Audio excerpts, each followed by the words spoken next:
नमस्कार स्टूडेंट। तो आज हम पढ़ेंगे class 10 chapter number 14.1। Question number है 10वां। इस सवाल में हम जानेंगे कि एक हमारे पास पिगी बैंक है जिसमें हमारे पास 50 पैसे के 100 सिक्के हैं और एक रुपए के 50 सिक्के हैं और 2 के 20 सिक्के हैं और 5 के 10 सिक्के हैं। तो हम क्या करते हैं, उस पिगी बैंक को हिलाकर उल्टा करके उसमें से कोई एक सिक्का गिनने के परिणाम हमको बताने हैं। इसकी क्या प्रायिकता होगी कि वो गिरा हुआ सिक्का 50 पैसे का होगा और 5 का नहीं होगा। तो हमको क्या बताना है, पहला इसमें से कि इसकी क्या प्रायिकता है कि वो 50 पैसे का होगा और दूसरा बताना है कि 5 रुपए का नहीं होगा, है ना। तो हमको ये दो सवाल बताने हैं। पहला सवाल जो है हमारे पास, देखो क्या क्या है, 50 पैसे के 100 सिक्के, फिर 1 रुपए के 50 सिक्के, 2 रुपए के 20 सिक्के और 5 रुपए के 10 सिक्के। तो कुल सिक्के कितने हमारे पास, कुल सिक्के यानी कि 100, 50, 20 और 10 कितना आ जाएगा, 50, 60, 70, 80, 180, है ना। हमारे पास कुल सिक्के कितने हैं, 180 सिक्के हमारे पास है। हमसे पूछा है कि 50 पैसे होगा। इसकी क्या प्रायिकता है कि जो वो गिरा हुआ सिक्का है वो किसका होगा, 50 का। तो देखो 50 पैसे के कितने सिक्के हैं हमारे पास, 100। तो हमको पहला क्वेश्चन करना है कि 50 पैसा होगा, 50 पैसा होगा। तो 50 पैसे के सिक्के, कितने सिक्के, 50 पैसे के 100 और कुल सिक्के, कुल सिक्के, कुल सिक्के 180। हमको प्रायिकता निकालनी है, तो जिसकी निकालनी है उसको लिखेंगे ऊपर और कुल कितने हैं 180। तो 0 से 0 कट जाएगा, 2 के पहाड़े में ये 5 बार, 2 के पहाड़े में 9 बार, यानी कि जो इसकी प्रायिकता आ जाएगी क्या आ जाएगी, 5/9। अब उसने बोला है कि मान लो हमने ये सब गिरा दिए, इसकी क्या प्रायिकता है कि 5 रुपए का नहीं होगा, 5 रुपए का नहीं होगा। तो 5 रुपए का नहीं होगा, इसका मतलब क्या है कि ये वाला सिक्का ही नहीं आएगा, बाकी सारे सिक्के आ जाएंगे। तो देखो बाकी कितने कितने के हैं, 50 पैसे के 100, 1 रुपए के 50, 2 रुपए के 20। तो कुल सिक्के हमारे कितने हो गए,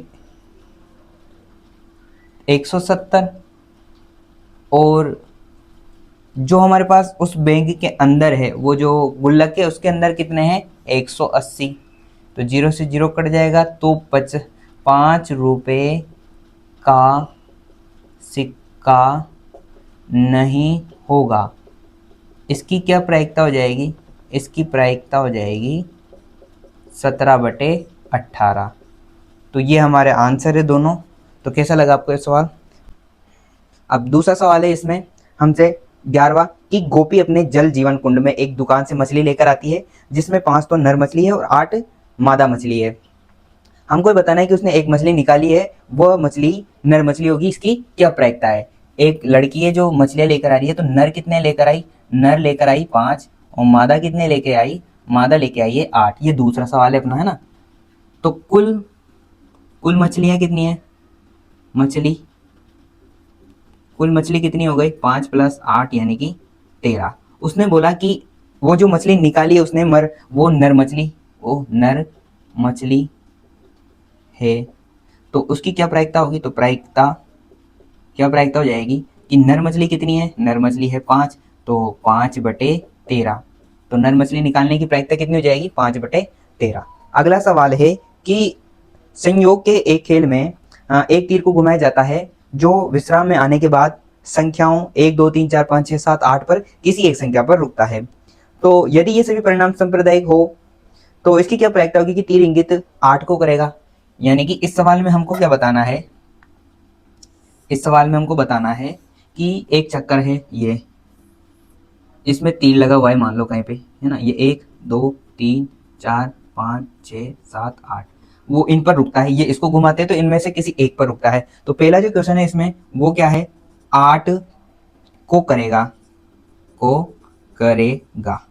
तो देखो यहाँ पर एक चीज जो याद रखनी है वो क्या है, कुल परिणाम कितने हैं, कुल परिणाम वो हमारे पास 8 ही है, कितने हैं, 8 है। अब वो 8 को करेगा तो 8 अगर अपन इसको घुमाएंगे तो 8 पर एक ही बार आ सकता है, 2 8 तो है ही नहीं, तो हमारे पास 8 को करेगा तो एक बार आएगा, और कुल परिणाम कितने हैं, 8। तो पहला आंसर तो हमारा ये हो जाएगा। दूसरा है कि विषम विषम संख्या, विषम संख्या होने की क्या प्रायिकता होगी, तो विषम संख्या कौन कौन सी है, 1 3 5 और 7। तो विषम संख्या 1 3 5 और 7 कितनी संख्या है, 4 संख्या है। कुल परिणाम कितने हैं, 8। तो आंसर क्या आ जाएगा, 1/2। तीसरा जो सवाल है वो क्या कह रहा है, तीसरा सवाल कह रहा है कि 9 से 2 से बड़ी करेगा, 2 से बड़ी, यानी कि इस 2 से बड़ी, तो कितनी बची, 6 संख्या है, 2 से बड़ी 6 संख्या है। 2 के बाद कितनी संख्या है जो बड़ी है उससे, 6 संख्या है, तो कुल 6 संख्या बड़ी है और कुल परिणाम 8 है। तो 2 तिया 6, 2 चौक 8, यानी कि ये इसका आंसर हो गया। चौथा सवाल क्या है, 9 से छोटी संख्या करेगा, किससे, 9 से छोटी संख्या, तो 9 से छोटी संख्याएं, 9 से छोटी संख्या कितनी है हमारे पास, 8 है, और कुल परिणाम कितने हैं, 8। तो इसका आंसर क्या आ जाएगा, 1। तो इस प्रकार से हमारी ये प्रायिकता के 3 सवाल थे, पहला सवाल था ये, दूसरा सवाल ये, और तीसरा सवाल है अपना ये वाला।